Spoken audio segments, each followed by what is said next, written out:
Assalamualaikum warahmatullahi wabarakatuh.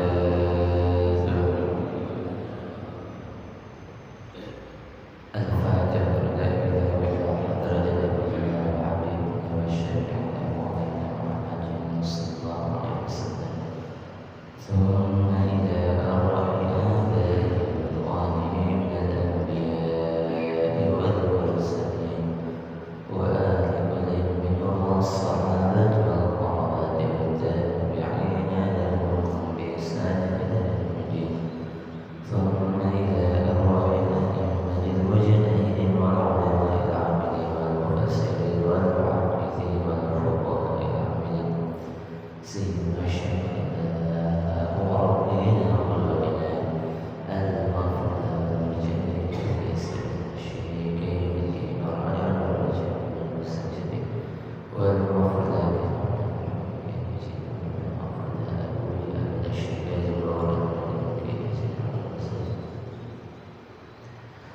وأوصالهم وأفرادهم ومصاراتهم وجميع مشايخهم وأصدقائهم وتلاميذهم وجميع مشايخنا في الدين والواجب هذا الكتاب الإمام العلامة محمد بن إسماعيل الأمير الصنعاني رحمه الله بأن الله يعلي درجات في الجنة وينفعنا ويحفظنا وينصرنا ببركاتهم وأسرارهم وأنوارهم وعطائهم في الدين والدنيا والآخرة.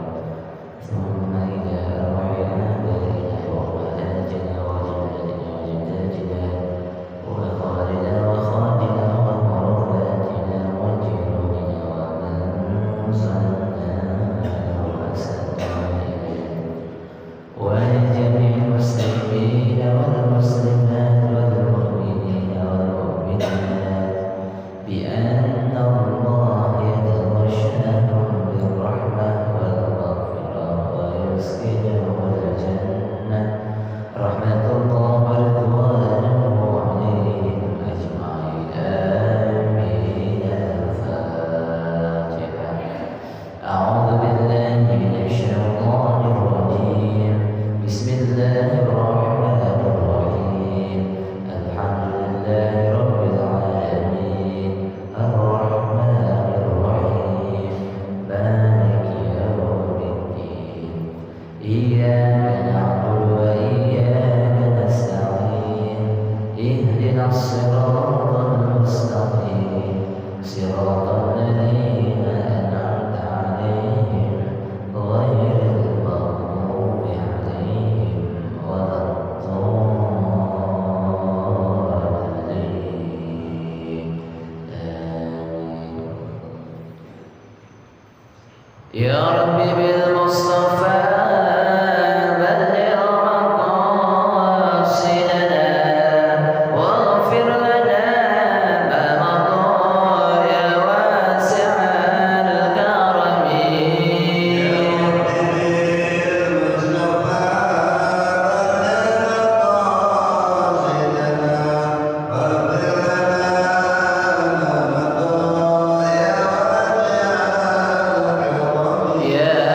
رب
رجائك وجها سائلا ويدا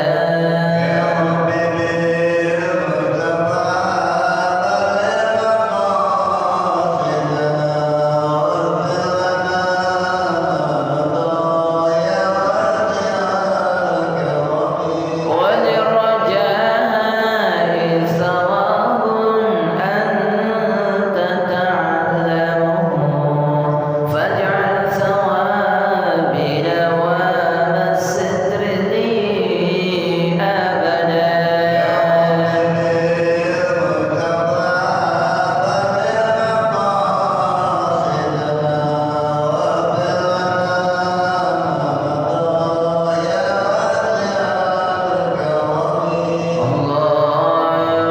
اللهم صل وسلم وبارك عليه وعلى آله.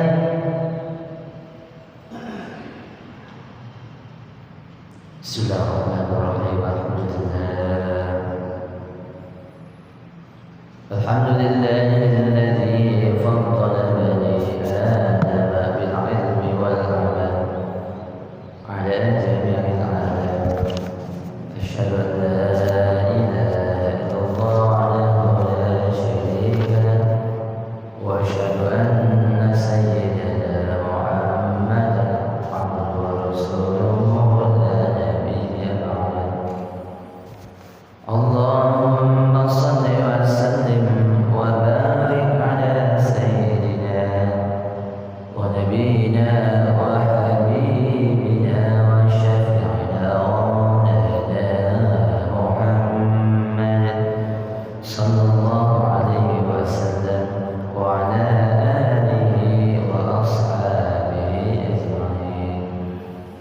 فقال الله تعالى في القرآن الكريم: أعوذ بالله من الشيطان الرجيم. بسم الله الرحمن الرحيم. يا أيها الذين آمنوا إذا قيل لكم تفسحوا في المجالس فافسحوا يفسح الله لكم وإذا قيل انشزوا فانشزوا يرفع الله الذين آمنوا منكم والذين أوتوا العلم درجات والله بما تعملون خبير. وقال رسول الله صلى الله عليه وسلم: من سلك طريقا يلتمس فيه علما سهل الله له طريقا إلى الجنة. Al-Mukarramun al-Muhtaramun, para tuan-tuan guru, para asatidzah, pengurus TKM Masjid Jami Ar-Ridwan, para orang tua, para sepuh, para tokoh masyarakat, para hujjaj, serta seluruh jamaah, baik kaum bapak, kaum ibu, dan semua yang hadir di tempat yang mulia ini. Mudah-mudahan kita semua, hadirnya kita di tempat ini, duduknya kita di tempat yang mulia ini, mudah-mudahan kita semua mendapat limpahan dan cucuran rahmat, maghfirah, inayah, ridha serta keberkahan dari Allah Subhanahu wa ta'ala. Amin ya rabbal alamin. Kita lanjut pengajian kita. Kita akan membahas tentang adab-adab menunaikan hajat. Qala al-musannif rahimahullah ta'ala wa nafa'na bihi wa bi'ulumihi fid daril amin.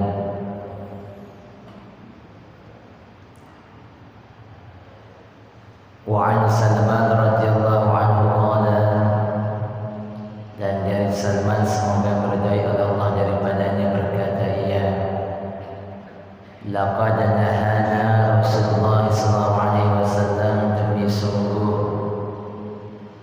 Rasul melarang kami an nastaqbilal qiblata,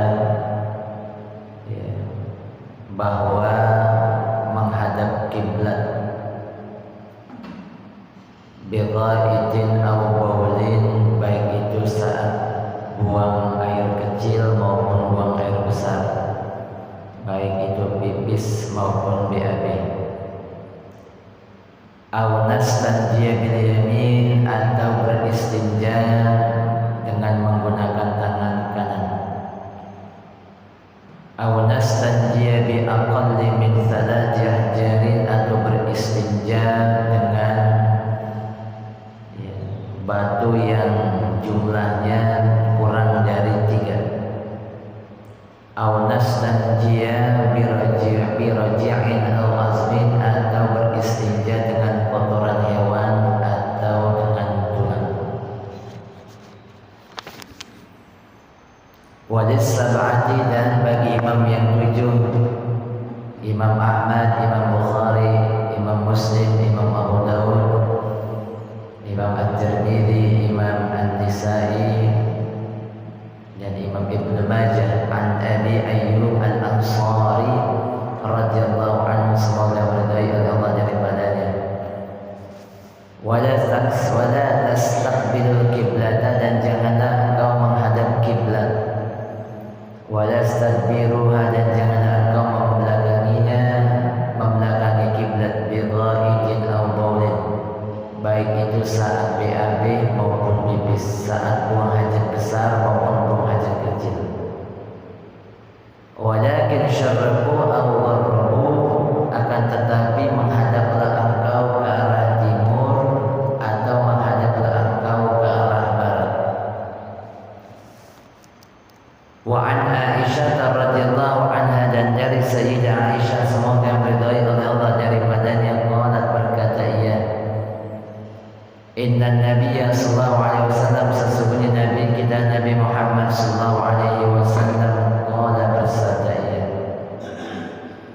Man ata al-ghaita falyastatir, siapa orang yang mendatangi untuk buang hajat, untuk buang air besar, maka hendaklah ditutup. Wa anha, dan daripadanya dari Sayyidah Aisyah, anna Nabi sallallahu alaihi wasallam, bahwa Nabi kita Nabi Muhammad sallallahu alaihi wasallam, kana idza kharaja minal ghaiti, adalah apabila ia keluar dari setelah ia buang hajat besar, qala, ucapkanlah olehmu ghufranaka. Wa Ali bin Mas'ud radhiyallahu anhu, dan dari Ibnu Mas'ud, semoga meridai oleh Allah daripadanya, qala, berkata ia, Atan Nabi sallallahu alaihi wasallam al-ghaita, mendatangi oleh Nabi sallallahu alaihi wasallam untuk buang air besar. Fa amarani, maka memerintahkan kepadaku, an atiyahu bi thalathati ahjar, untuk mendatangkannya atau membawakannya 3 buah batu.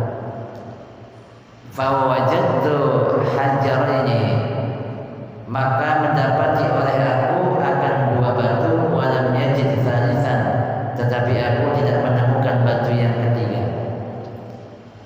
Fa'ataituhu birawthatin, maka aku pun membawakan kepada Nabi birawthatin, kotoran binatang. Fa'akhadahuma, maka Nabi mengambil batu keduanya, wa al-qarrahu thata, dan Nabi membuang kotoran binatang. Wa qala, dan Nabi bersabda, hadza rijsun, ini adalah kotoran, au rijsun, atau sesuatu yang menjijikan. Wa an Abi Hurairah radhiyallahu anhu, dan dari Abi Hurairah, semoga meridai oleh Allah daripadanya, qala, berkata ia, inna Rasulullah SAW, sesungguhnya Rasulullah SAW, naha, melarang, an yustanja bi asmin, beristinja dengan menggunakan tulang, aurazin, atau menggunakan kotoran binatang. Wa qala, Nabi bersabda, innahuma la yutahhiran, sucikan. Wa an Abi Hurairah radhiyallahu anhu, dan dari Abi Hurairah semoga meridai oleh Allah daripadanya, qala berkata ia, qala Rasulullah sallallahu alaihi wasallam, bersabda oleh Rasulullah sallallahu alaihi wasallam, istanzihu minal bauli, sucikanlah dirimu minal bauli, ya, dari air kencing. Fa inna adzabal qabri minhu, maka sesungguhnya adab kubur minhu daripadanya. Walil Hakim, dan bagi Imam Hakim, aktsaru adzabil qabri, paling banyak adab kubur minal bauli, disebabkan dari air kencing. Wa an Suraqah bin Malik radhiyallahu anhu, dan dari Suraqah bin Malik semoga meridai Allah daripadanya, qala berkata ia, allamana Rasulullah sallallahu alaihi wasallam, telah mengajarkan kepada kami oleh Rasulullah sallallahu alaihi wasallam, fil khala, di dalam tempat buang hajat, an naq'uda 'ala al-yusra, bahwa kami duduk 'ala al-yusra, atas kaki kiri, wa nansibal yumna, dan kami merenggangkan kaki kanan. Wa an Isa bin Yazid an Abi radhiyallahu anhuma, semoga meridai Allah daripada keduanya, qala berkata ia, qala Rasulullah sallallahu alaihi wasallam, bersabda oleh Rasulullah sallallahu alaihi wasallam, idza bala ahadukum, apabila telah selesai pipis salah seorang di antaramu, ya, falyanzur dzakarahu thalatha marratin, maka hendaklah ia mengurut zakarnya 3 kali. Dan hadis yang terakhir yang kita baca pada kesempatan kali ini, wa an Ibnu Abbas radhiyallahu anhuma, dan dari Ibnu Abbas semoga meridai Allah daripada keduanya, anna Nabi sallallahu alaihi wasallam, bahwa Nabi kita Nabi Muhammad sallallahu alaihi wasallam, sa'ala ahla Quba, di mana Nabi bertanya kepada penduduk Quba, faqala innallaha yuthni 'alaikum, sesungguhnya Allah memuji kamu. Qalu, mereka menjawab, inna nutbi'ul hijaratal ma'a, sesungguhnya kami beristinja, ya, dengan menggunakan batu yang kemudian diikuti oleh air. Para jemaah sekalian yang dirahmati Allah Subhanahu wa taala, di dalam buang hajat, ya, semua kita diwajibkan untuk beristinja.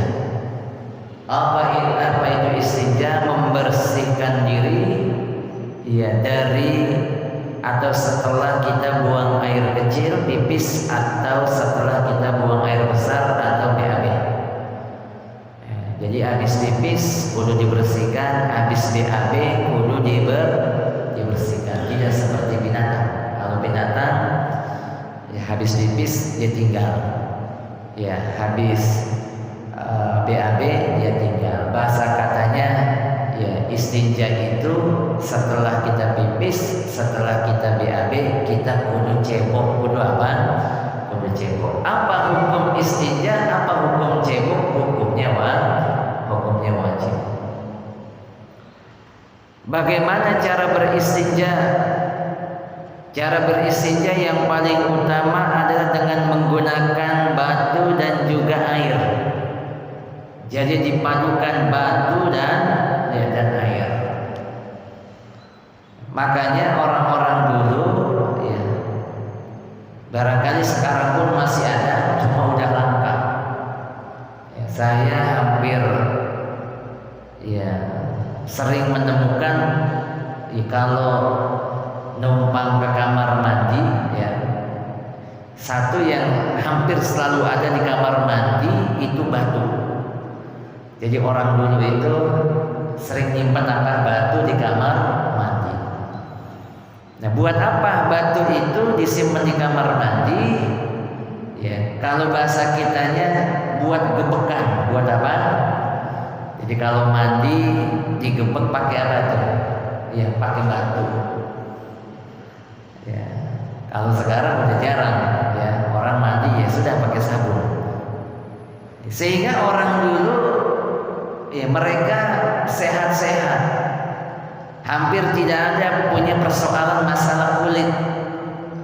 Ya, Ya, mereka cantiknya alami, ya, bukan karena dempulan, bukan karena make upan.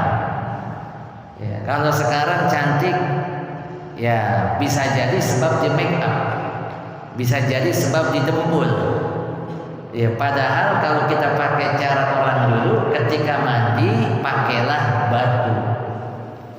Ya, sebab para jamaah sekalian, batu dan air ini jika digabungkan dia akan bersih banget, ya. Sebab keduanya itu memiliki fungsi yang berbeda. Ya. Kotoran-kotoran yang lengket, ya, seperti minyak, ya, itu kalau nggak digosok pakai batu susah itu. Kalau hanya pakai apa? Pakai air, kan begitu. Makanya, ya, kenapa pakai batu? Jadi kotoran-kotoran yang rada bandel, ya itu bisa bersih. Nah, kemudian dibilas dengan menggunakan air. Ya, dan ternyata cara ini sudah diajarkan oleh para ulama. Ya, terutama ketika kita beristinja, pakailah batu dan dibilas dengan air. Ya, jadi nanti, ya, kalau bisa dipraktekkan, praktekkan dah begitu ya. Kita nggak usah ribet-ribet mau luluran bagaimana di rumah, ya, cukup ya pakai cara orang dulu, itu bisa bersih badan kita.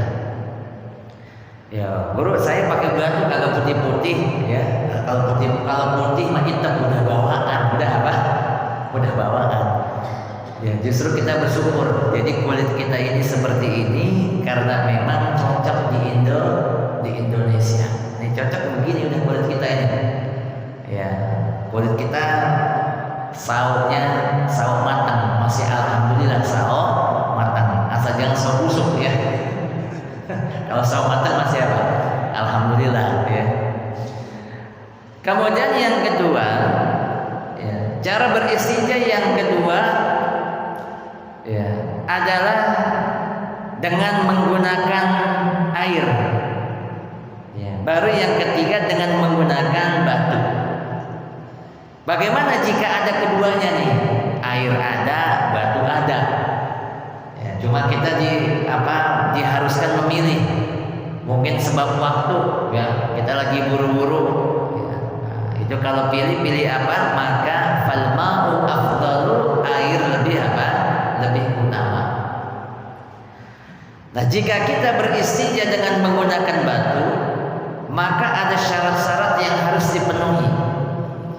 Ya, jadi nggak sembarangan kemudian asal pakai batu, enggak. Yang pertama, pastikan batu itu suci. Jangan batu ngambil dari comberan. Batu dari apa? Ya, batu ngambil dari selokan, dari comberan. Nah, ya, buat cebok yang ada bukan bersih, malah pindahin apa? Kotoran. Ya, pastikan batu itu kudu apa? Kudu suci. Kemudian yang kedua, sebagaimana hadis yang tadi kita baca, ya, bahwa ya, jumlah batu minimal 3. Jumlah batu minimal apa? Minimal 3. Berarti guru kalau kurang dari 3, ya bagaimana hukumnya? Nggak boleh, minimal 3 dengan catatan batunya kecil. Maka bisa dengan menggunakan satu batu jika batunya besar. Ya, jika batunya besar. Apa maksudnya jika batunya besar? Maka dia bisa menggunakan 3 sisi yang berbeda. Mana batunya gede? Batunya apa? Sampai satu kepala kita. Ya, dibersihkan. Kalau membersihkan satu arah ya, satu arah. Ya, satu sisi sudah, pindah sisi yang lain. Gosok lagi, pindah sisi yang lain. Maka satu batu yang besar itu bisa menggunakan 3 sisi. Kalau batu yang kecil, ya, kalau batu yang kecil seperti kerikil tuh, ya, kerikil kan kecil ya. Nah, artinya sekepal itu juga masih kecil masih. Nah, itu nggak mungkin untuk menggunakan sisi-sisi yang berbeda. Sekali digunakan langsung kotor satu batu kan.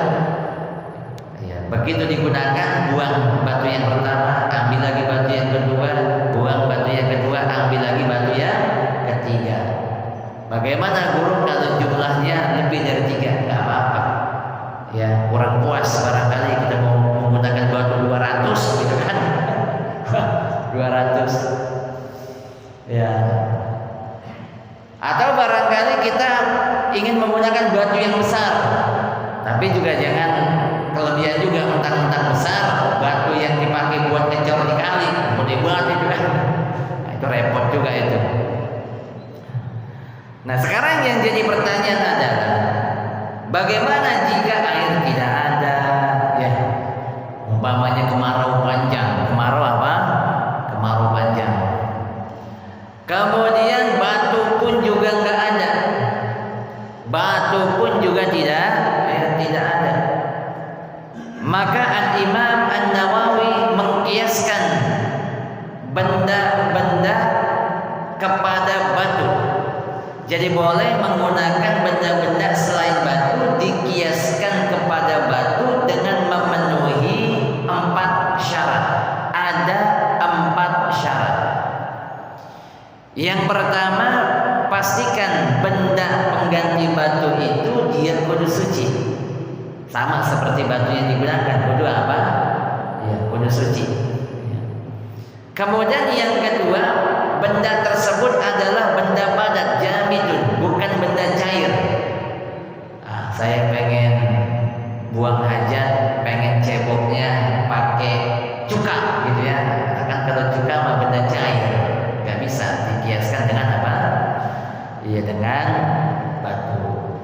Jadi benda tersebut wajib padat. Tidak ada batu, bisa menggunakan kayu.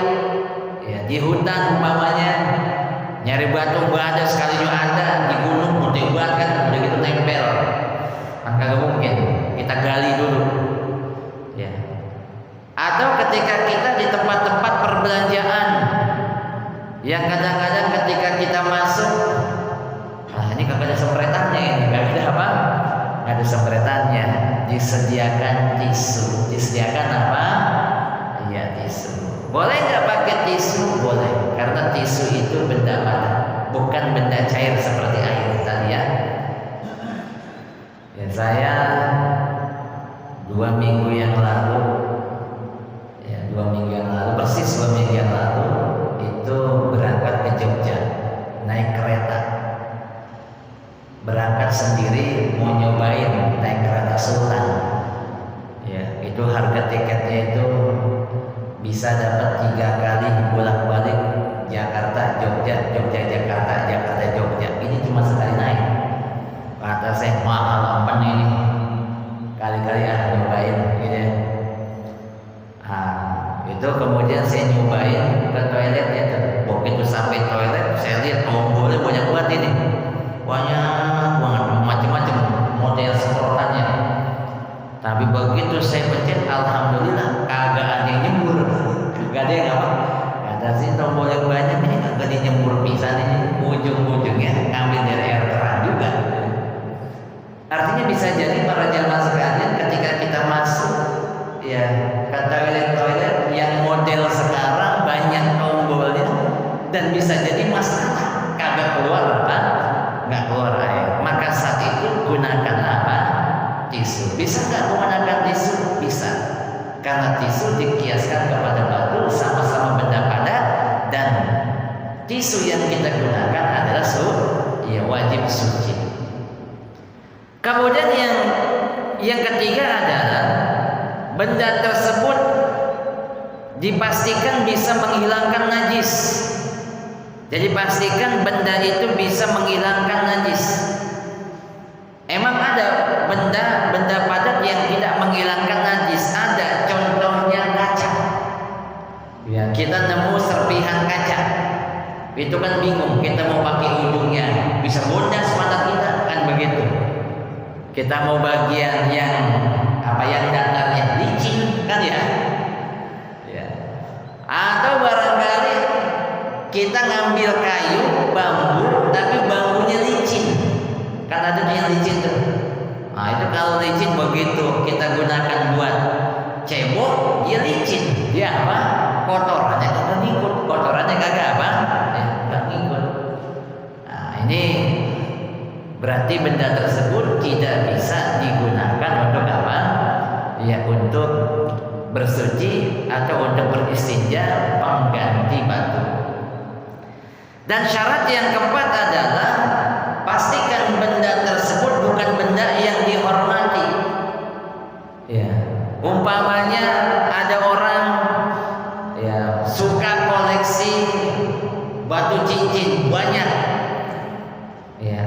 Kemudian saking banyaknya dia punya koleksi batu cincin, dia cebok menggunakan ya batu jamrud umpamanya. Nah, itu jangan. Kenapa? Sebab batu itu dihormati. Atau dia menggunakan makanan, contohnya roti. Ya, saya waktu di Mesir itu, ya kita kan kalau di Arab itu ada roti yang kayak piring yang lebar tuh, ya. Orang Arab kan rotinya begitu. Kalau orang Mesir nyebutnya ish.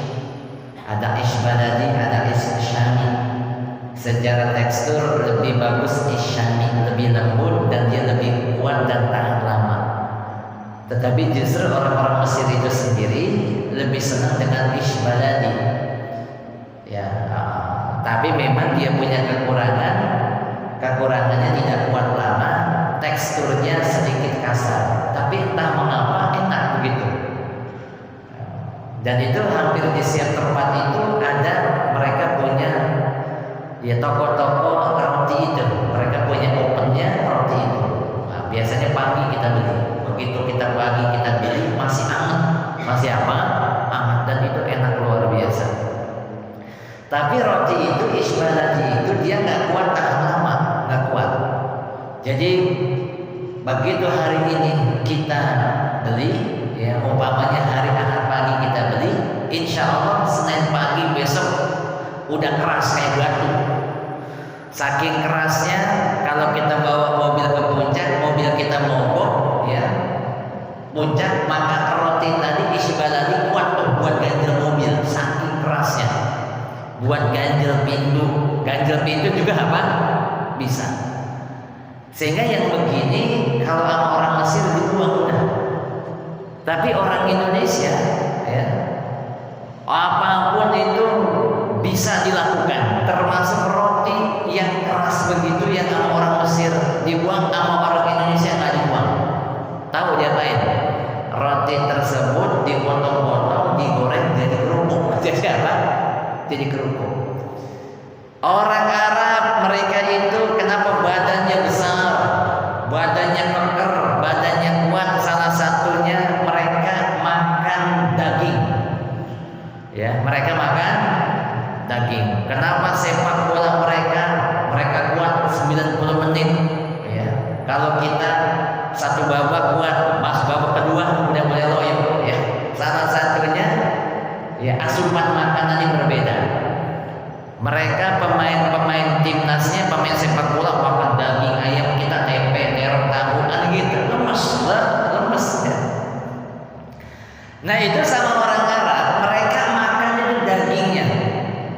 Kalau bahasa kita ada kan ayam filet, daging filet tanpa tulang. Mereka makannya seperti itu, sehingga mereka nggak makan tulang, tulangnya dibuang, dikasih binatang.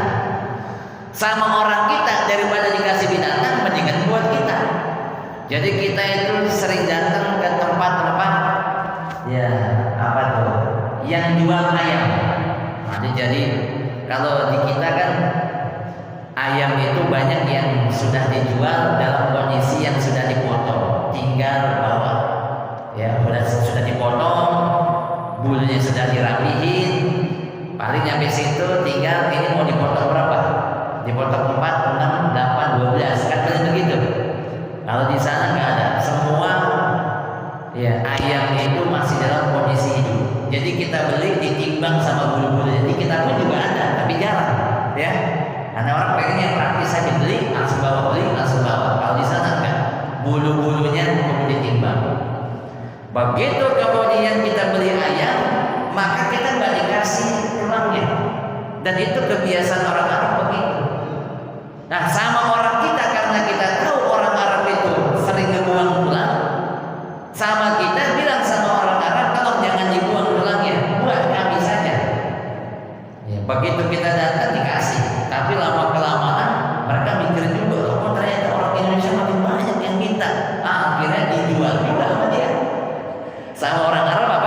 dijual juga meskipun jualnya murah.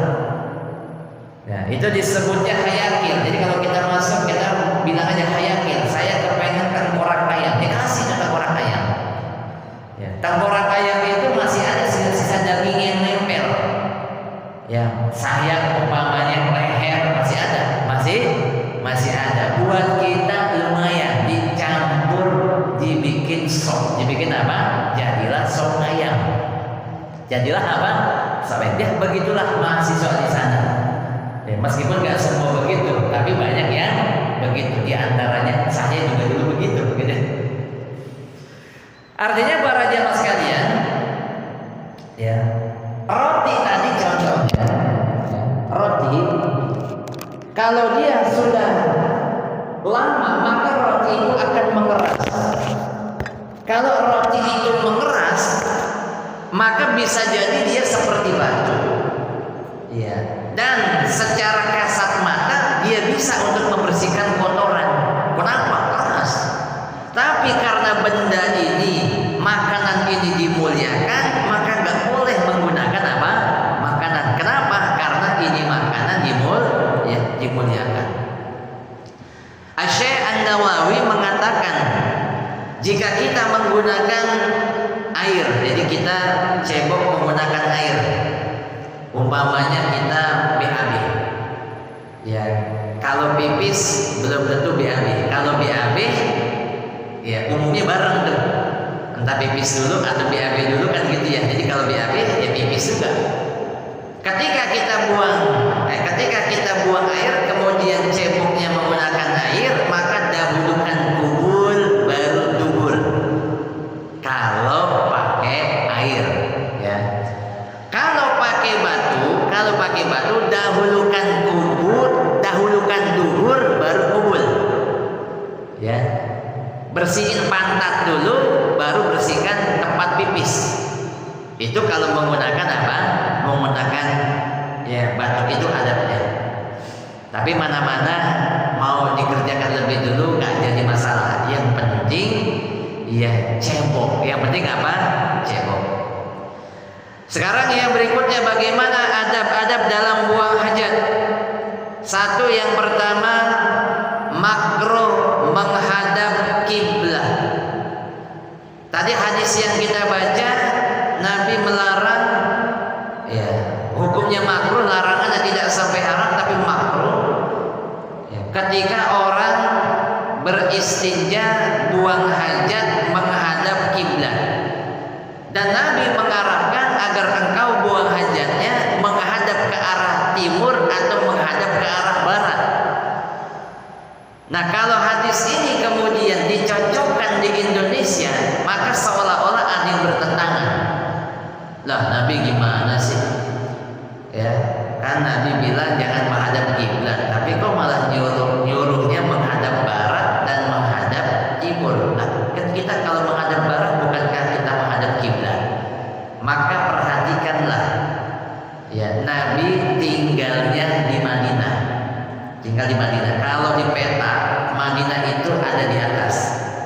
Turun ke bawah baru Mekah. Turun lagi nanti negeri Yaman. Ke atas nanti ada Syria, begitu ya. Nah, posisi Madinah itu ada di atas. Ada di atas. Nah, kiblatnya itu menghadap kemana? Jadi kalau kita salat di Masjid Madinah, Masjid Nabawi, kita salat menghadap mana? Kiblatnya itu arahnya kemana? Barat, timur, utara, selatan.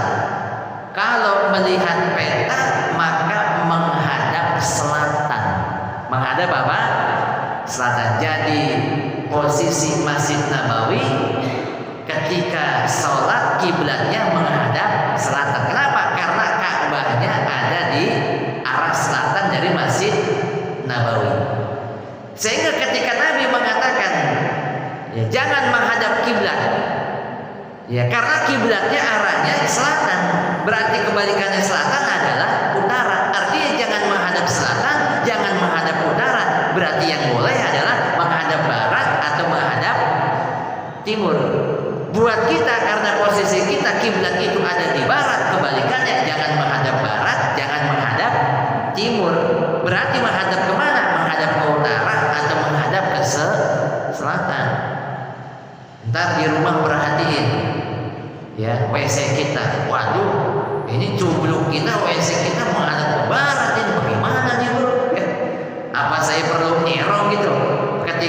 hajat.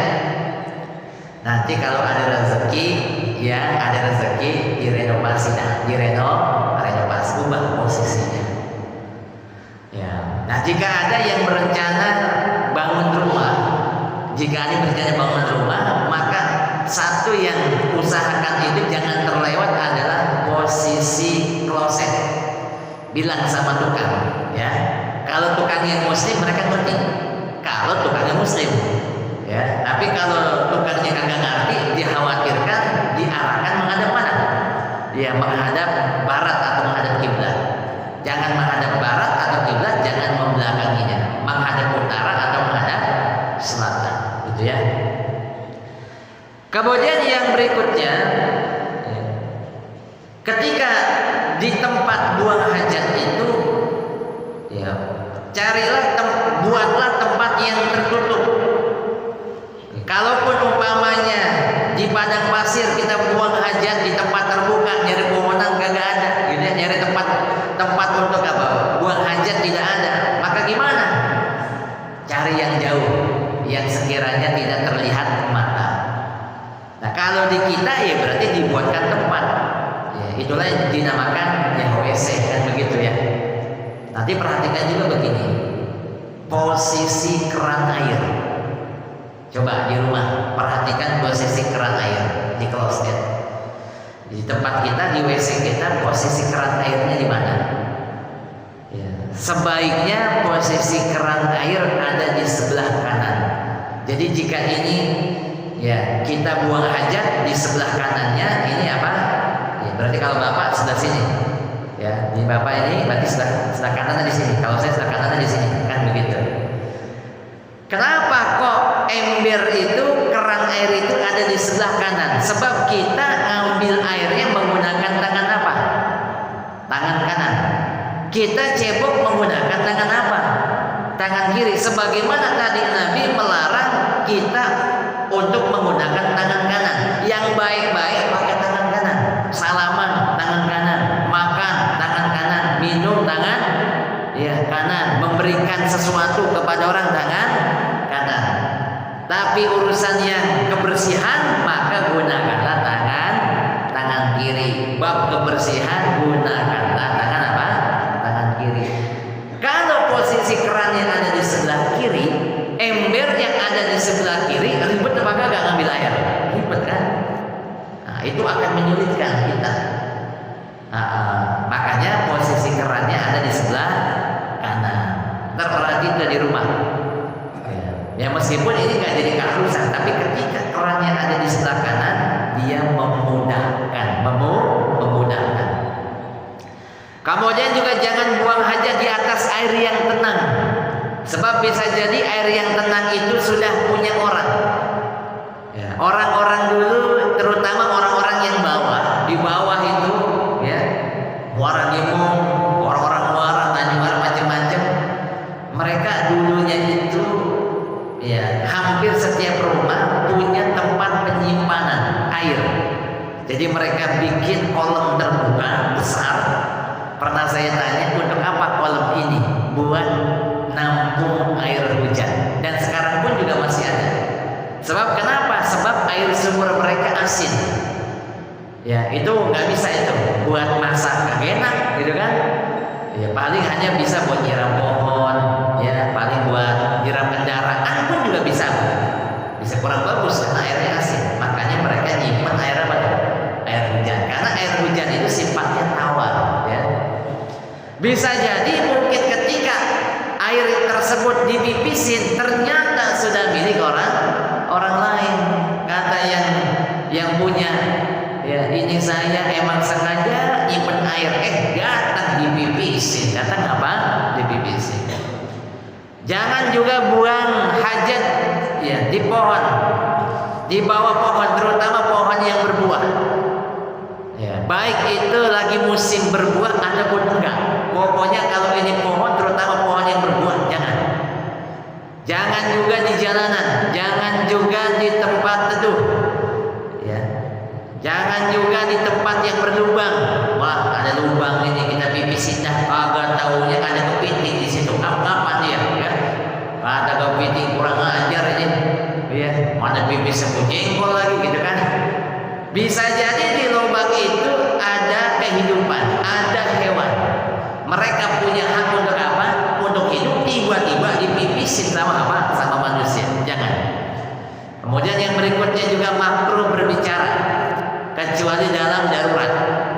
Ya, umpamanya ada ular lewat. Ini kalau kita kagak ngasih tahu, ini ular bisa apa? Ya, bisa gigit orang. Nah, itu boleh kasih tahu. Kemudian yang berikutnya, ya, ketika kita masuk ke dalam WC, jangan lupa kita berdoa, gunakanlah kaki apa? Kaki kiri. Ketika masuk berdoa, ketika keluar berdoa.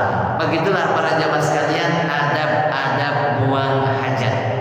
Sekecil itu dibahas di dalam agama kita, sehingga ya mudah-mudahan dengan sebab itu kita bisa ya beristinja, karena istinja itu menjadi ya hal yang penting, sebab salah satu syarat sahnya sholat adalah kudu bersih, suci dari hadas dan najis. Ya, bukan hanya persoalan wudu, bukan hanya persoalan mandi besar, tapi persoalan istinja bab cebok juga menjadi penting. Sebab kenapa? Sebab jika orang tersebut ceboknya nggak bersih, masih ada najis yang menempel, secara otomatis sholatnya tidak apa? Ya, tidak sah. Mudah-mudahan kita terhindar ya dari segala macam kotoran-kotoran, najis-najis yang menempel, sehingga dengan ini kita bisa lebih mengerti bagaimana cara beristinja yang baik yang sudah diajarkan ya oleh ya para ya guru-guru kita, oleh para ulama. Mari kita tutup dengan pembacaan doa Al-Fatihah.